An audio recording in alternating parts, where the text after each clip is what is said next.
नमस्कार। आज के सत्र का हमारा विषय है भारत का संविधान और शिक्षा।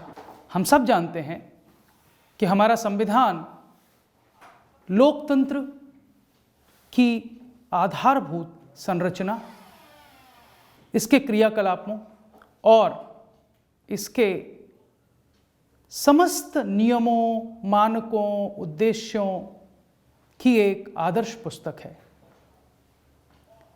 हमारा संविधान दुनिया का सबसे बड़ा हस्तलिखित संविधान है।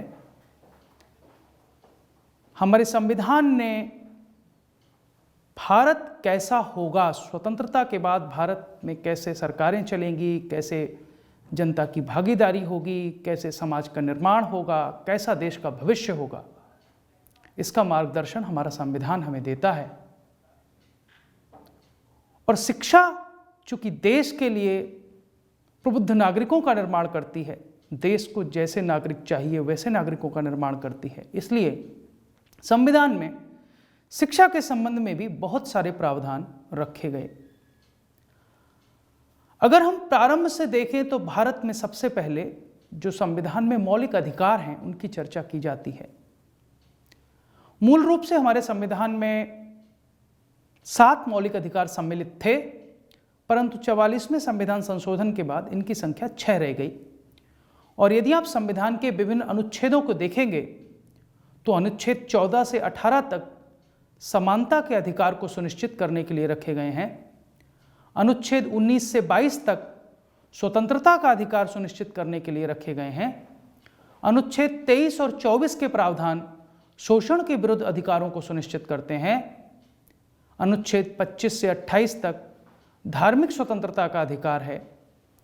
अनुच्छेद 29 और 30 में सांस्कृतिक और शैक्षिक अधिकारों की बात की गई है और अनुच्छेद 32 में संवैधानिक उपचारों का अधिकार है। ये मौलिक अधिकार हमारे संविधान ने देश के प्रत्येक नागरिक को प्रदान किए हैं, बिना किसी भेदभाव के। लिंग, जाति, वर्ग, धर्म, भाषा, राज्य, आयु, किसी भी आधार पर व्यक्ति में कोई भिन्नता नहीं है और ये सभी अधिकार इस देश के प्रत्येक नागरिक के लिए प्रदान किए गए हैं। जब हम शिक्षा की बात करते हैं तो अक्सर ये कहा जाता है कि शिक्षा भारत में समवर्ती सूची का विषय है। हमारे संविधान में कुल 3 सूचियां हैं। पहली सूची संघ सूची है। इसमें जो विषय रखे गए हैं उन पर नियम कानून बनाने का अधिकार केंद्रीय सरकार को दिया गया है और वही नियम कानून अन्य राज्य सरकारें भी मानती हैं। क्योंकि भारत एक गणराज्य है, प्रत्येक राज्य की अपनी विशिष्टता है, अपनी आवश्यकताएं हैं, तो स्थानीयता के महत्व को ध्यान में रखते हुए, विशिष्टता के महत्व को ध्यान में रखते हुए हमारे संविधान में राज्य सूची का प्रावधान है, जिसे स्टेट लिस्ट कहते हैं। इस सूची में जो भी विषय आते हैं उन सभी पर कानून बनाने का अधिकार राज्य सरकारों को दिया गया है। एक और सूची है जिसे समवर्ती सूची या कॉन्करेंट लिस्ट कहते हैं। इस सूची में कुछ ऐसे विषय हैं जिन पर केंद्र और राज्य सरकारें दोनों को कानून बनाने का अधिकार है, या यदि कोई कानून केंद्र ने बनाया है तो उसको लागू करने, उसको किस हद तक लागू करने, इसकी स्वतंत्रता राज्य सरकारों के पास है। शिक्षा 42वें संविधान संशोधन से पहले राज्य सूची का विषय थी, परंतु 1976 में जब 42वां संविधान संशोधन आया तब शिक्षा को राज्य सूची से हटाकर समवर्ती सूची में सम्मिलित किया गया। अर्थात शिक्षा संबंधी नियमों और कानूनों का निर्माण केंद्र सरकारें व राज्य सरकारें दोनों मिलकर कर सकते हैं। हमारे संविधान ने शिक्षा को एक मौलिक अधिकार के रूप में 2002 में मान्यता दी, पर ऐसा नहीं है कि 2002 से पहले देश में शिक्षा एक मौलिक अधिकार के रूप में इस पर चर्चा न हुई हो। स्वतंत्रता से पूर्व स्वर्गीय गोपाल कृष्ण गोखले ने 18 मार्च 1910 को भारत में निःशुल्क और अनिवार्य प्राथमिक शिक्षा के प्रावधान के लिए जो ब्रिटिश सरकार की विधान परिषद थी उसके समक्ष प्रस्ताव रखा, लेकिन वह पारित न हो सका और कानून न बन सका। कई राजाओं ने अपने राज्यों में निःशुल्क और अनिवार्य प्राथमिक शिक्षा की व्यवस्था की। गायकवाड़ राजघराना इसमें अग्रिम माना जाता है। परंतु स्वतंत्रता के बाद जब हमारा संविधान बना तब भी बहुत सारे मौलिक अधिकारों की चर्चा हुई, लेकिन शिक्षा एक मौलिक अधिकार के रूप में वहां भी पीछे छूट गई। शायद उस समय की तात्कालिक आवश्यकताएं अलग रही होंगी, या उस समय के संविधान निर्माताओं ने इस पर राज्य सूची का विषय होने के कारण यह अधिकार राज्यों को दिया होगा। कारण जो भी रहा हो, परंतु शिक्षा एक मौलिक अधिकार के रूप में हमारे संविधान में प्रतिस्थापित हो पाई वर्ष 2002 में, जब 86वें संविधान संशोधन के द्वारा हमारे संविधान में अनुच्छेद 21A जोड़ा गया और शिक्षा को एक मौलिक अधिकार दिया गया। शिक्षक के विद्यार्थी होने के नाते आपके मन में संभवतः यह प्रश्न आना उचित है कि हमने एक अलग धारा क्यों नहीं जोड़ी, अनुच्छेद 21 के अंदर ही 21 क्यों जोड़ा, अनुच्छेद 30 में इसकी बात क्यों नहीं की, किसी और अनुच्छेद में इसकी बात क्यों नहीं की। इसका एक तार्किक आधार है। यह प्रश्न अक्सर विद्यार्थी भी पूछते हैं कि शिक्षा एक मौलिक अधिकार के रूप में धारा 21A में ही क्यों। यदि आप स्वतंत्र भारत के संविधान के विभिन्न अनुच्छेदों को देखेंगे तो अनुच्छेद 21 जीवन और व्यक्तिगत स्वतंत्रता के संरक्षण का प्रावधान है। अनुच्छेद 21 में हर एक व्यक्ति का जीवन कैसा होगा, वो कैसा जीवन जीने का अधिकारी है, उसकी व्यक्तिगत स्वतंत्रता कैसी होगी और उसका संरक्षण किया जाए, अर्थात जीवन जीने का अधिकार अनुच्छेद 21 में है और शिक्षा को जीवन जीने के अधिकारों के अंतर्गत माना गया है, जीवन से जुड़ा माना गया है। शिक्षा व्यवस्था इसी अधिकार का, इसी संरक्षण के प्रावधान के अंतर्गत आती है।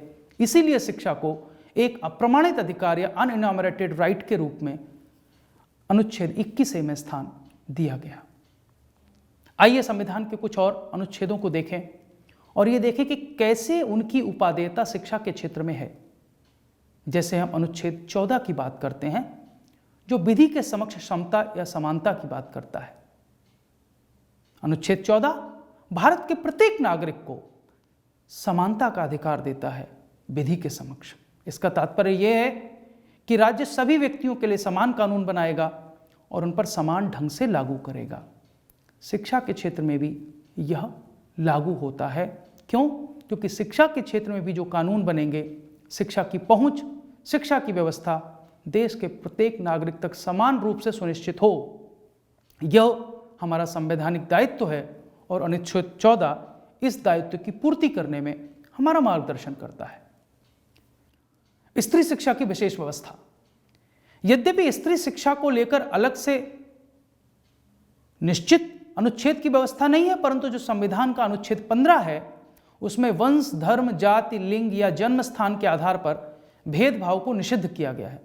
अर्थात शैक्षिक अवसरों की समानता यहां सुनिश्चित है और इसी अनुच्छेद के भाग 3 में अर्थात अनुच्छेद 15.3 में यह व्यवस्था की गई है कि अनुच्छेद किसी भी बात से राज्यों को स्त्रियों या बालकों के लिए कोई उपबंध बनाने में बाधा नहीं होगी। अर्थात राज्य यदि चाहें तो स्त्रियों की शिक्षा के लिए विशेष व्यवस्थाएं कर सकते हैं, चाहे वे विशेष विद्यालय खोलने की व्यवस्था हो, चाहे उनके लिए उचित छात्रवृत्तियां देने की व्यवस्था हो, चाहे उनके शैक्षिक अवसरों को बेहतर बनाने के लिए और नीतियां बनाने की आवश्यकता हो। अनुच्छेद 15.3 प्रत्येक राज्य को इसकी स्वतंत्रता देता है। जब हम कमजोर बच्चों की शिक्षा की बात करते हैं तब हमें संविधान निर्माताओं का ध्यान आता है। बाबू राजेंद्र प्रसाद की अध्यक्षता में जो देश में संविधान बना और जिस संविधान की लेखन समिति की अध्यक्षता आदरणीय डॉक्टर भीमराव रामजी अंबेडकर द्वारा की गई, उसमें देश में जो कमजोर वर्ग थे, चाहे वे वर्ग जाति के आधार पर थे, धर्म के आधार पर थे, आर्थिक आधार पर थे, उन सबके लिए समान अवसरों की व्यवस्था की गई। जातिगत आधार पर जो अस्पृश्यता थी समाज में, जो छुआछूत थी, संविधान के अनुच्छेद 17 के द्वारा उस अस्पृश्यता को, उस छुआछूत को समाप्त किया गया।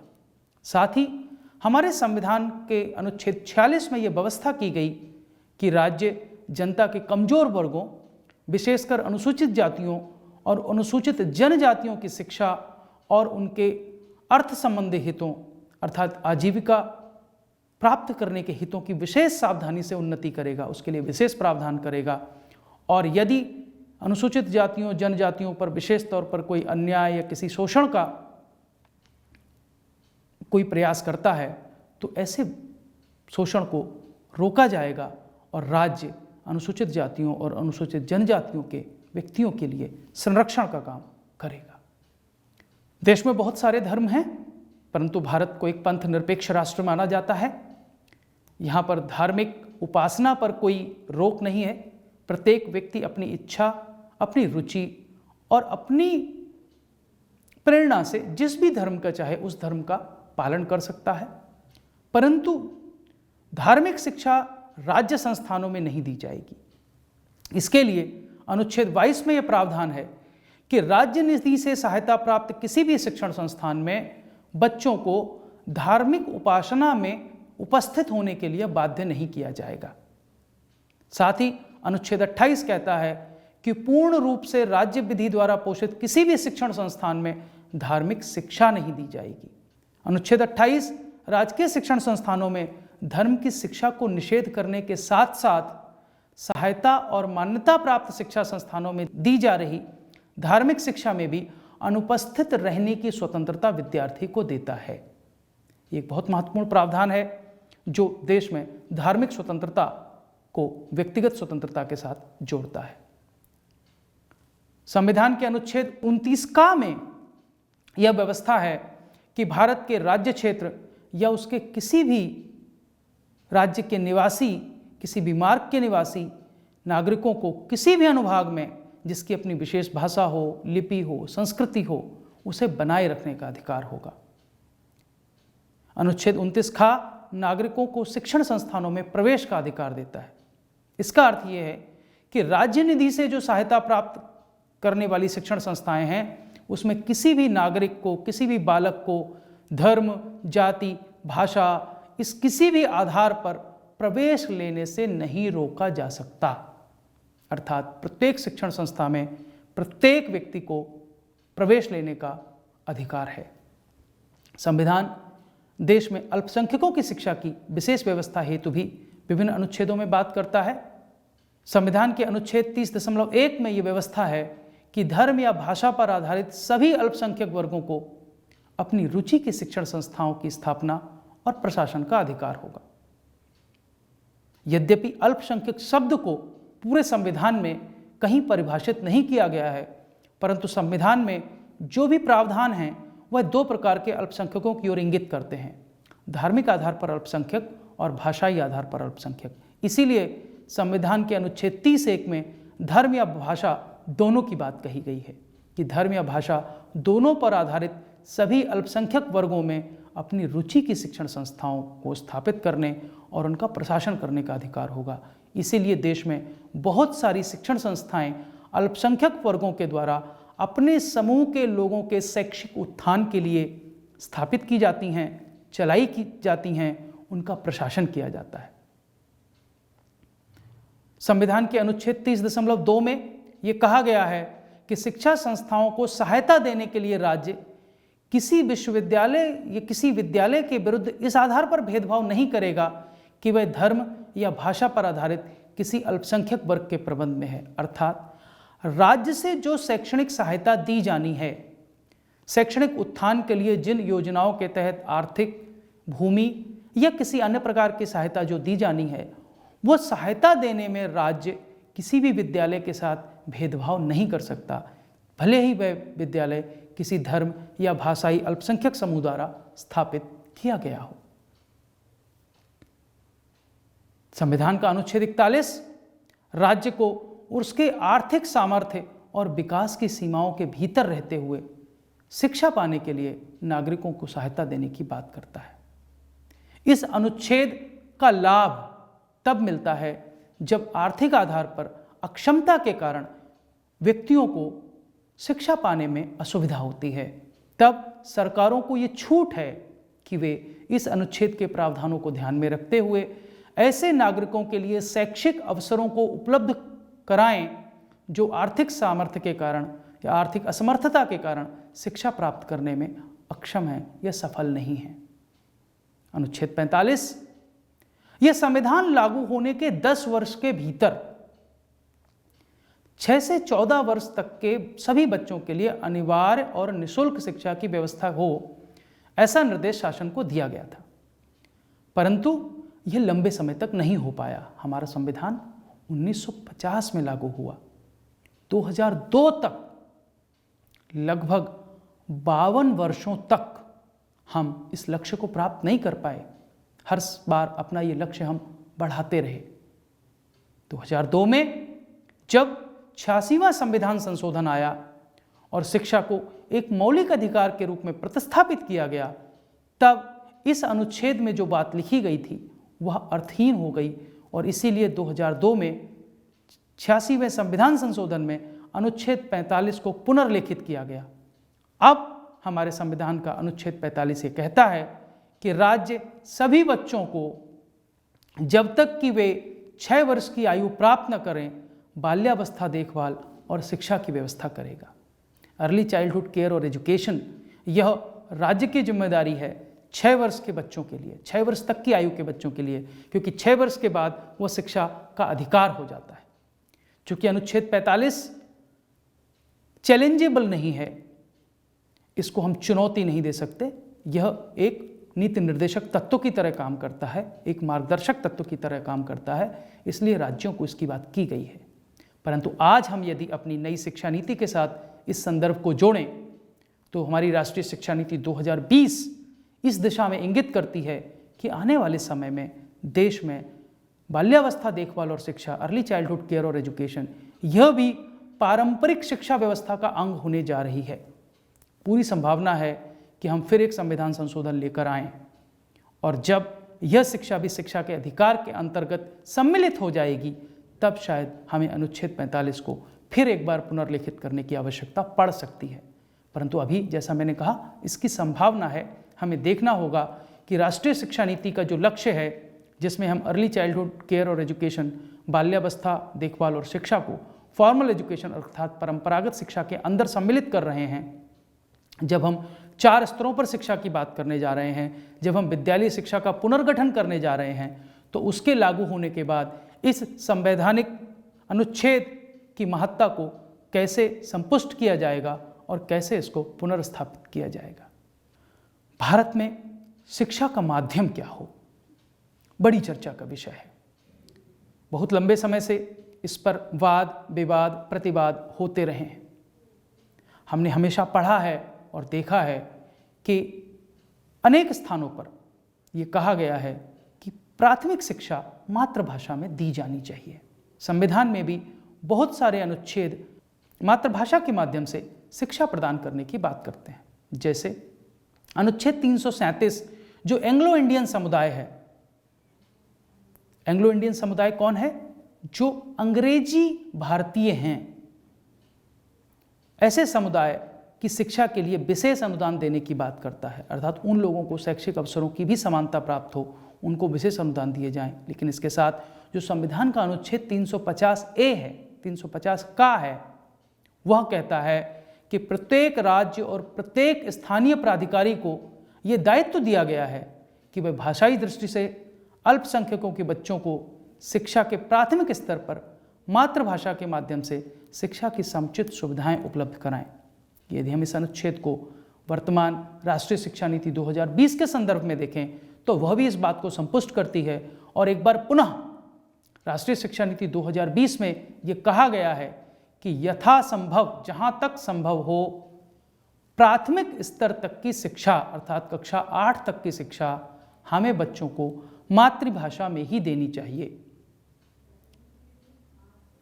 त्रिभाषा सूत्र में मातृभाषा और राज्य भाषा के बीच अंतर भी स्पष्ट किया गया है। प्रत्येक राज्य की भाषा उन बच्चों की मातृभाषा हो, यह आवश्यक नहीं। बिहार राज्य की भाषा हिंदी हो सकती है, परंतु बिहार में रहने वाले मैथिली बोलने वाले बच्चे, मगही बोलने वाले बच्चे, भोजपुरी बोलने वाले बच्चे, उनकी मातृभाषा भोजपुरी, मगही या मैथिली है, हिंदी नहीं। हमें मातृभाषा और राज्य की जो कार्यकारी भाषा है उसके बीच अंतर समझना होगा। अतः हमें मातृभाषाओं में शैक्षिक अवसरों की उपलब्धता सुनिश्चित करनी होगी, जिससे कि प्रत्येक व्यक्ति जो जिस समुदाय से आता है, जिस समाज से आता है, जिस भाषाई समूह से आता है, वह अपनी भाषा में शिक्षा प्राप्त कर सके। संविधान का 344 एक जो अनुच्छेद है वह राष्ट्रीय महत्व की भाषाओं की बात करता है। यदि हम प्रारंभ में देखें तो कुल 15 भाषाओं को राष्ट्रीय महत्व की भाषाएं घोषित किया गया था, जिसमें असमिया थी, असम की भाषा है, बंगाली थी, बंगाल की त्रिपुरा की भाषा है, गुजराती थी, गुजरात की भाषा है, हिंदी उत्तर भारत के कई राज्यों में बोली जाती है, कन्नड़ कर्नाटक में बोली जाती है, कश्मीरी कश्मीर में बोली जाती है, मलयालम मूलतः केरल में बोली जाती है, मराठी महाराष्ट्र और उसके आसपास के क्षेत्रों में बोली जाती है, उड़िया उड़ीसा में बोली जाती है, पंजाबी पंजाब में बोली जाती है। संस्कृत तो हमारी मातृभाषा है, बहुत सारी भाषाएं संस्कृत से जन्मी हैं, चाहे वे भारतीय उत्तर भारत की भाषाएं हों या दक्षिण भारत की भाषाएं हों, उनकी मूल जड़ें कहीं ना कहीं संस्कृत से जुड़ी हैं, इसलिए संस्कृत को भी राष्ट्रीय महत्व की भाषाओं में स्थान दिया गया। सिंधी, तमिल, तेलुगु और उर्दू, तो इस प्रकार ये 15 भाषाएं अर्थात असमिया, बंगाली, गुजराती, हिंदी, कन्नड़, कश्मीरी, मलयालम, मराठी, उड़िया, पंजाबी, संस्कृत, सिंधी, तमिल, तेलुगु और उर्दू, इन 15 भाषाओं को प्रारंभ में राष्ट्रीय महत्व की भाषाएं घोषित किया गया। आगे चलकर एक संविधान संशोधन द्वारा 7 भाषाएं और जोड़ दी गईं, जिसमें कोंकणी, मणिपुरी, डोंगरी, बोगे, मैथिली, संथाल और नेपाली। इस प्रकार इस समय देश में संवैधानिक दृष्टि से राष्ट्रीय महत्व की 22 भाषाओं की बात की जाती है। जब भी हम बहुभाषिकता की बात करते हैं, जब भी हम एक भाषा की चीज़ को अन्य भाषाओं में रूपांतरित करने की बात करते हैं, तो अनुवादीकरण की बात करते हैं, तभी कहा जाता है कि हमें राष्ट्रीय महत्व की सभी भाषाओं में अनुवाद उपलब्ध कराए जाने चाहिए। इस दिशा में बहुत सारे कार्य हो रहे हैं। हिंदी कैसे आगे बढ़े, इसके संबंध में भी संविधान में 2 महत्वपूर्ण प्रावधान हैं। संविधान का अनुच्छेद 343 हिंदी को संघ की राजभाषा घोषित करता है। अक्सर बहुत सारे विद्यार्थी राजभाषा शब्द को राष्ट्रभाषा शब्द से परिभाषित करने लगते हैं, परंतु राजभाषा और राष्ट्रभाषा में अंतर है। राजभाषा राजकाज की भाषा है। हिंदी को संविधान की दृष्टि में संघ की राजभाषा के तौर पर घोषित किया गया है और यह अनुच्छेद 351 में यह कहा गया है कि सरकारें और समाज आगे आने वाले समय में हिंदी भाषा के विकास के लिए विशेष प्रयास करेगा। ऐसा नहीं है कि केवल अधिकारों की बात हमारे संविधान में की गई है, केवल अनुच्छेदों में शिक्षा संबंधित विभिन्न अधिकारों और विभिन्न प्रावधानों की बात है। हमारा संविधान इस नागरिक के, भारत के नागरिक के क्या मूल कर्तव्य हैं, एक नागरिक को किन कर्तव्यों का निर्वहन करना चाहिए, इस पर भी अपनी बात रखता है। यद्यपि मौलिक कर्तव्य मूल रूप से संविधान का भाग नहीं थे, परंतु 1976 में जब 42वां संविधान संशोधन आया, तब अनुच्छेद 51A के अंतर्गत 10 मौलिक कर्तव्य जोड़े गए। वहाँ शिक्षा संबंधी मौलिक कर्तव्य नहीं था, परंतु जब 2002 में 86वां संविधान संशोधन आया, तब अनुच्छेद 51A में एक 11वें मौलिक कर्तव्य को भी जोड़ा गया, जो शिक्षा से संबंधित था। इसको हम 51A के कहते हैं, 51A के, जिसके अनुसार प्रत्येक माता पिता अथवा अध्यापक को अपने 6 से 14 वर्ष के बच्चों को शिक्षा के अवसर प्रदान करना चाहिए। अगर हम इसको पूरी चर्चा में देखें तो 86वें संविधान संशोधन की बात 3 स्थानों पर आई है। पहले 86वें संविधान संशोधन ने शिक्षा को एक मूल अधिकार के रूप में मान्यता दी। दूसरा, 86वें संविधान संशोधन ने धारा 45 का पुनर्लेखन किया और ये कहा कि अब प्रत्येक माता पिता या अभिभावक का कर्तव्य है, प्रत्येक राज्य का कर्तव्य है कि वह 0 से 6 वर्ष तक की आयु के बच्चों को प्रारंभिक देखभाल और शिक्षा की व्यवस्था करे। और 51A के जोड़ी गई, जहां शिक्षा संबंधी मौलिक कर्तव्य की बात की जाती है। भारत का संविधान इतना बृहद है कि इसकी विभिन्न प्रावधानों के शैक्षिक उपादेयताओं पर हम निरंतर चर्चा कर सकते हैं, परंतु शिक्षा का विद्यार्थी होने के नाते आपको कुछ विशेष प्रावधानों का ज्ञान होना आवश्यक है, इनकी जानकारी होनी आवश्यक है, ताकि जब आप शिक्षा के क्षेत्र में आगे बढ़ें, एक शिक्षक के रूप में अपना रोजगार अपनाएं, आप समाज के निर्माण में एक शिक्षक के रूप में अपना योगदान दें, तब आपको पता हो कि देश के संविधान की आपसे क्या अपेक्षा है, देश के संविधान ने आपको क्या अधिकार दिए हैं और देश का संविधान आपसे किस कर्तव्य की अपेक्षा रखता है। मुझे लगता है कि एक शिक्षक को, एक शिक्षा के विद्यार्थी को यह अवश्य जानना चाहिए कि भारत के संविधान ने शिक्षा को कहाँ कहाँ, किन किन स्थानों पर, किन किन रूपों में महत्व दिया गया है। ऐसा करने के लिए हमारा आज के सत्र का ये चर्चा आपको अत्यंत लाभकारी होगी, ऐसा मेरा व्यक्तिगत तौर पर मानना है। हम सबको मिलकर शिक्षा के संवैधानिक प्रावधानों के अनुपालन में अपना योगदान देना होगा। यदि हम ऐसा कर पाएंगे तो हम निश्चित तौर पर देश में एक बेहतर शिक्षा व्यवस्था के निर्माण में अपना योगदान कर पाएंगे। हमारी राष्ट्रीय शिक्षा नीति 2020 शिक्षा संबंधी समस्त संवैधानिक प्रावधानों के आलोक में देश में एक श्रेष्ठ शिक्षा व्यवस्था की बात करती है और हम सबको इस दिशा में आगे चलकर प्रयास करने हैं। आइए हम सब इस दिशा में मिलकर प्रयास करें। हम चाहे अध्यापक हों, समाज के एक सामान्य नागरिक हों या शिक्षा के विद्यार्थी, हम सबको अपनी अपनी भूमिका पूरी तरह से निभानी होगी। आप लोगों ने इस सत्र को ध्यान से सुना, इसके लिए आप सभी का बहुत बहुत धन्यवाद।